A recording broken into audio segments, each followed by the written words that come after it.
తాకట్లో ఉన్న మీ బంగారాన్ని విడిపించి ఆ రోజు ఆన్లైన్ రేటుకి కొంటాం. Sharma gold company. నమస్కారం, welcome to Suman TV.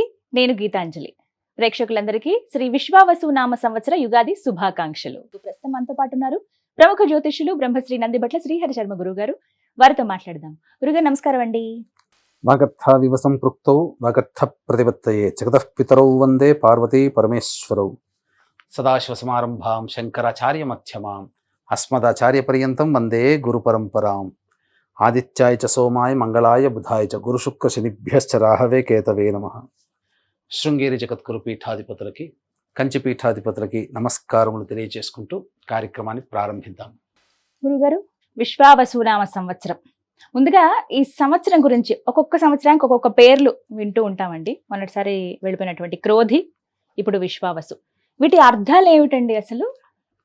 Vishwavasu అంటే మనకు ప్రధానంగా ఒక గంధర్వరాజు పేరు. ఈ గంధర్వరాజుని ముఖ్యంగా వివాహం కావాల్సినటువంటి అబ్బాయిల కోసం ఈ గంధర్వరాజ మంత్రాన్ని కనుక ఉపాసన చేస్తే తొందరగా వివాహం అవుతుంది. ఇది ఒకటి. విశ్వావసు అంటే విశ్వానికే నమ్మదగినటువంటిది, అత్యంత నమ్మదగినటువంటి స్థితి అని చెప్పవచ్చమ్మా. ఇలా అర్థం అనమాట. ఒక్కొక్క సంవత్సరానికి ఒక్కొక్క అర్థం ఉంటుంది. గురుగారు, విశ్వావసు నామ సంవత్సరంలో వృషభ రాశి వారి జాతక ఫలితాలు ఏ విధంగా ఉన్నాయో తెలియజేస్తారా? ఈ విశ్వావసు నామ సంవత్సరంలో నక్కతోకి దొక్కినట్టుగా ఉన్నట్టుంటుంది వీళ్ళ జీవితం. వృషభ రాశిలో జన్మించినటువంటి వారికి ఎందుకో ముందు ముందు మీకే తెలుస్తుంది. ఆదాయం 11, వ్యయం 5, రాజ్యపూజ్యం 1, అవమానం 3. మే 13వ తారీఖు వరకు వృషభ రాశిలోనే గురువు సంచారం చేస్తూ మే 14వ తారీఖు నుంచి మిథున రాశిలోకి ప్రవేశం చేస్తాడు. టైప్ 1 జాతకంగా చూసుకుంటే ఈ మే 14వ తారీఖు నుంచి సెప్టెంబర్ 27వ తారీఖు వరకు మిథున రాశిలో ఉంటాడు. కాబట్టి ప్రధానంగా రెండో ఇంట ఉన్నటువంటి గురుడు చాలా అనుకూలం. ధనపరమైనటువంటి, ఆర్థికపరమైనటువంటి సమస్యలన్నీ తీరిపోతాయి. ముఖ్యంగా కోరుకున్నటువంటి స్థితి కలగడానికి సంపూర్ణంగా గురువు అనుకూలంగా ఉన్నాడు. ఇక ఇటు శని భగవాన్ కనుక చూసుకున్నట్లయితే మార్చి 29వ తారీఖు నుంచి లాభస్థానంలోకి శని ప్రవేశం చేస్తాడు. జూలై 12 వరకు లాభస్థానంలో ఉన్న జూలై 13వ తారీఖు నుంచి అక్టోబర్ 9వ తారీఖు వరకు 11వ రాశిలోనే స్థితి పొంది ఉండి వక్రీకరించి ఉంటాడు. కాబట్టి అక్టోబర్ 10 వరకు కూడా యోగదాయకమైనటువంటి పరిస్థితి.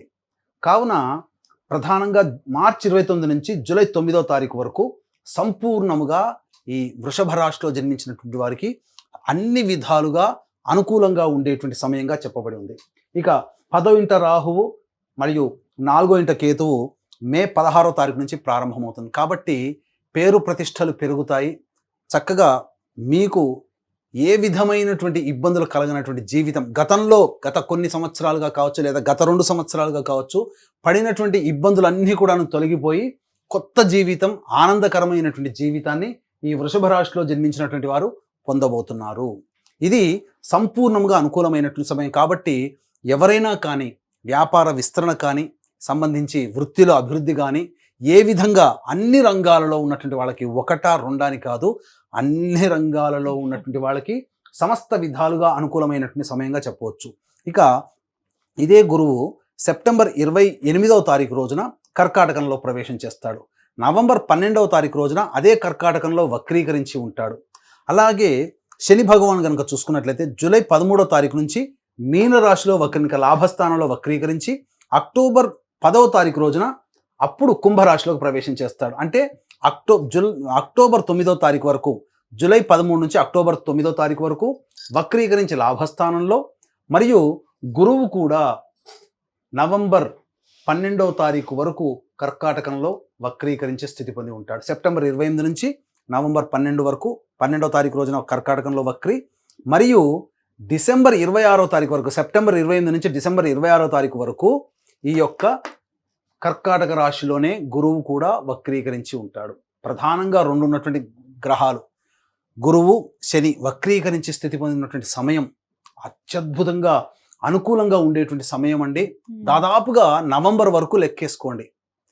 ఏమవుతుంది, ప్రధానంగా శని గురు వక్రీకరించి స్థితి పొందినటువంటి చేత మీరు ముఖ్యంగా వృషభ రాశిలో జన్మించినటువంటి వారికి మీ కారణం అనగా మీ జన్మకి కారణం ఏమేమి ఉంటుంది, ఈ జన్మలో మీరు ఏం చెయ్యాలని అనుకుంటున్నారు, ఏం చేయడానికి ఈ యొక్క జన్మ ఎత్తారు అనగా అటువంటిదన్నీ కూడాను తీర్చుకోగలిగేటువంటి అద్భుతమైనటువంటి సమయం.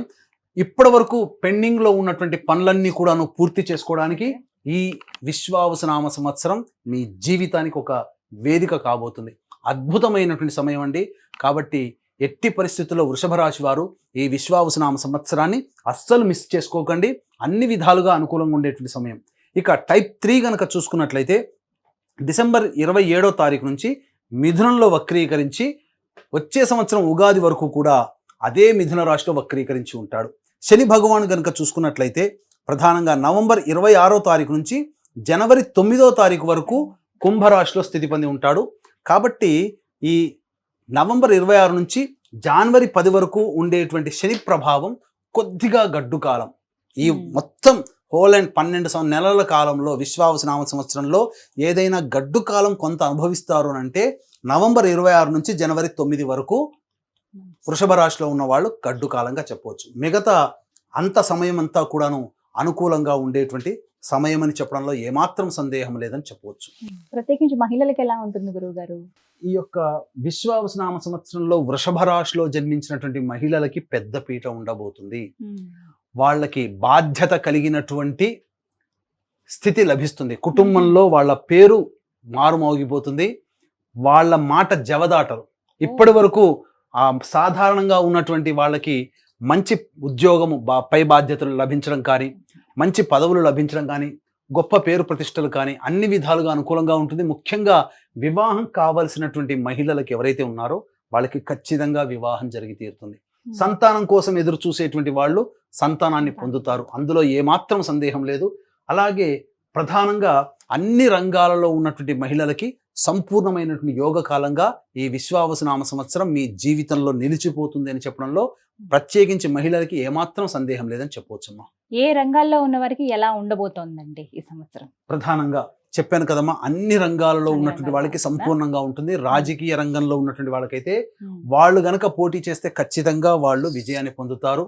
అలాగే ఏదైనా కానీ ఆశిస్తే ఖచ్చితంగా ఈ వృషభ రాశిలో జన్మించినటువంటి రాజకీయ నాయకులకి నామినేటెడ్ పదవైనా కానీ లభిస్తుంది. అలాగే ఈ వృషభ రాశిలో జన్మించినటువంటి సినీ కళారంగంలో ఉన్నటువంటి వాళ్ళకందరికీ, మీడియా రంగంలో ఉన్నటువంటి వాళ్ళకందరికీ కూడా అద్భుతమైనటువంటి అవకాశాలు లభిస్తాయి. ధనము పెరుగుతుంది. అలాగే ప్రజాదరణ కూడా బాగా పెరుగుతుంది. అలాగే సంబంధించినటువంటి ఈ వ్యాపారాలలో కనుక చూసుకున్నట్లయితే అన్ని రకాల వ్యాపారాలు అనగా రియల్ ఎస్టేట్ రంగం కావచ్చు, రైతులు కావచ్చు, మంచి పంటల్లో లాభదాయకంగా ఉంటాయి వాళ్ళకి. రియల్ ఎస్టేట్ రంగంలో ఉన్నటువంటి వాళ్ళు కొత్త ప్రాజెక్టులు కనుక చేపడితే ఈ విశ్వావసునామ సంవత్సరంలోనే వాళ్ళ యొక్క ప్రాజెక్టులని కూడా కంప్లీట్ చేసుకొని ఆర్థికంగా చాలా నిలదొక్కుంటారని చెప్పవచ్చు. అలాగే ఈ సూపర్ మార్కెట్స్, జ్యువెలరీ రంగము, ఈ సంబంధించినటువంటి బ్యూటీ పార్లర్లు, బొటిక్, అలాగే క్లాత్ ఇండస్ట్రీస్ నడుపుకునేటువంటి వాళ్ళు, వీళ్ళకందరికీ కూడా బెవరేజెస్ రంగంలో ఉన్నటువంటి వాళ్ళు ఒకటా రెండా అన్ని రంగాలలో ఉన్నటువంటి వాళ్ళకి అద్భుతంగా ఉంటుంది. విద్యార్థులకి ప్రధానంగా వాళ్ళు అత్యున్నతమైనటువంటి శ్రేణిలో జ్ఞాపక శక్తితో వాళ్ళు చక్కగా పాస్ అవుతారని చెప్పవచ్చు. నిరుద్యోగస్తులకి చక్కటి ఉద్యోగ అవకాశాలు లభిస్తాయి. వాళ్ళు ఏదైనా కానీ వృషభ రాశిలో జన్మించినటువంటి వాళ్ళు వేరే ఉద్యోగం మారాలనుకున్నా కూడా మంచి ఉన్నతమైనటువంటి స్థానంలో ఉంటారని చెప్పవచ్చు.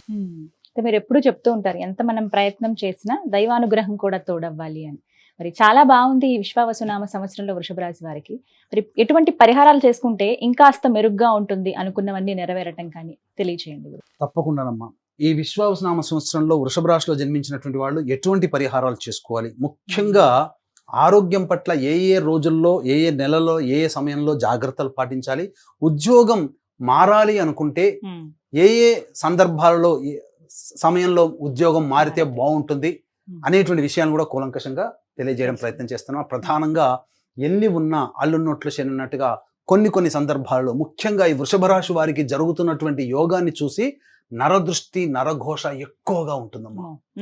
కాబట్టి ఖచ్చితంగా అవకాశం ఉన్నప్పుడల్లా ప్రతి అమావాస్య రోజున ఆవ నూనెతో కానీ లేదా నువ్వుల నూనెతో కానీ ఈశ్వరునికి తైలాభిషేకం చేయించండి. శివాలయంలో తైలాభిషేకం చేసుకోవాలి. ఖచ్చితంగా దాని ప్రభావం నుంచి బయటపడతారు.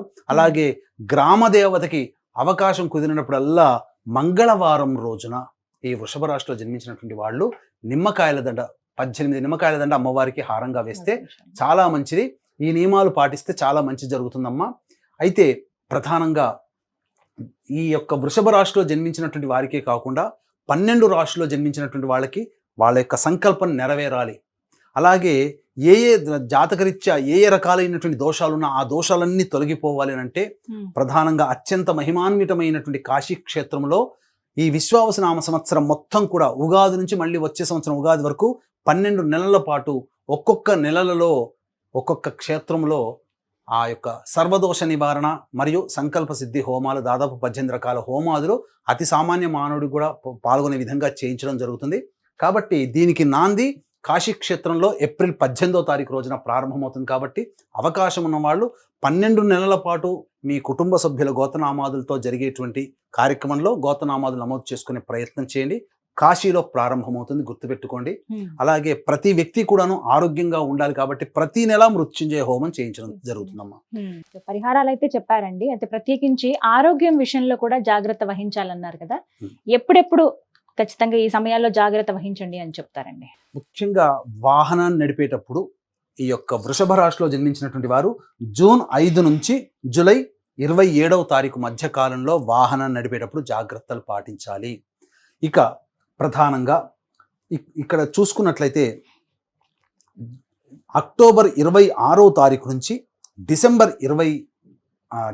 6వ తారీఖు వరకు, అక్టోబర్ 26 నుంచి డిసెంబర్ 6 వరకు దంపతులు గనక ఉన్నట్లయితే దాంపత్య విభేదాలు వచ్చే అవకాశం, భాగస్వామ్య వ్యాపారాలు చేస్తే భాగస్వాముల మధ్య, లేదా ఎవరితో కలిసి పనిచేస్తున్న ఉద్యోగం కానీ ఏదైనా కానీ వాళ్ళందరికీ కూడా ప్రధానంగా విభేదాలు ఆ సమయంలో వచ్చే అవకాశం ఉంటుంది. ఇక డిసెంబర్ 6 నుంచి జనవరి 14వ తారీఖు వరకు ఈ ఉన్నటువంటి సమయం అనుకూలము కాదు. ఆరోగ్యపరంగా చాలా జాగ్రత్తలు పాటించాలి. ఏదైనా కానీ ఆపరేషన్స్ జరిగేటువంటి అవకాశము గోచరమవుతుందని చెప్పవచ్చు. అలాగే గురుగారు, ఉద్యోగం విషయంలో చాలా మంది కొత్త ఉద్యోగ ప్రయత్నాలు చేస్తూ ఉంటారు. అలాగే ఉద్యోగ మార్పులు ఇంకొంచెం అప్గ్రేడ్ అవ్వడం కోసం అని చెప్పి ఇంకా వేరే వేరే పదవుల్లోకి వెళ్ళాలన్న ఉద్దేశంతో ఉద్యోగ మార్పులు కూడా జరుగుతూ ఉంటాయి. నూతనంగా ఉద్యోగాలకు ప్రయత్నించే వాళ్ళు ఉంటారు, నిరుద్యోగులు. వీరికి ఏ విధంగా ఉందండి? చాలా మంది నిరుద్యోగస్తులు ఉద్యోగం కోసం ప్రయత్నం చేస్తుంటారు, అది మీరు అన్నమాట వాస్తవం. అలాగే ఉద్యోగం చేస్తున్న వాళ్ళు కూడా వేరే సంస్థలలో ప్రయత్నం చేస్తుంటారు. అయితే ఏదైనా కానీ వాళ్ళకి కోరుకున్నటువంటి తగ్గట్టుగా వాళ్ళకి సంబంధించి ఉద్యోగం నెరవేరాలి, కళ నెరవేరాలి అని అంటే జూలై 16 నుంచి ఆగస్టు 17 మధ్యకాలంలో మరియు అక్టోబర్ 17 నుంచి నవంబర్ 15 మధ్యకాలంలో గనక ప్రయత్నం చేస్తే సంపూర్ణంగా వాళ్ళు కోరుకున్నటువంటి ఉద్యోగం కానీ ఆ మధ్యకాలంలో గనక మీరు వ్యాపార విస్తరణ చేస్తే అద్భుతమైనటువంటి యోగకాలం కానీ మీకు ఉంటుందని చెప్పవచ్చు. అలాగే వృషభ రాశితో పాటు 12 రాశిలో జన్మించినటువంటి వారికి మీ యొక్క సంకల్పం నెరవేరాలి, మీ జాతకరీత్యా ఉన్నటువంటి సర్వదోషాలు తొలగిపోవాలి అనుకుంటే కాశీ వేదికగా ఏప్రిల్ 18వ తారీఖు రోజున ప్రారంభమవుతుంది. ప్రతి నెల సంకల్ప సిద్ధి సర్వదోష నివారణ పూజల హోమాలు మీ కుటుంబ సభ్యుల గోత్రనామాలతో సంవత్సరం పాటు చేయించడం జరుగుతుంది. వీటికి సంబంధించినటువంటి పూర్తి వివరాలు తెలుసుకొని గోత్రనామాదులు మీరు నమోదు చేసుకోవచ్చు. చాలా చక్కగా వివరించారు గురువు గారు. వృషభ రాశి వారి జాతక ఫలితాలు ఈ విశ్వావసునామ సంవత్సరంలో ఏ విధంగా ఉంటాయో. ధన్యవాదాలండి. సర్వం శ్రీ ఉమామహేశ్వర పరబ్రహ్మార్పణమస్తు.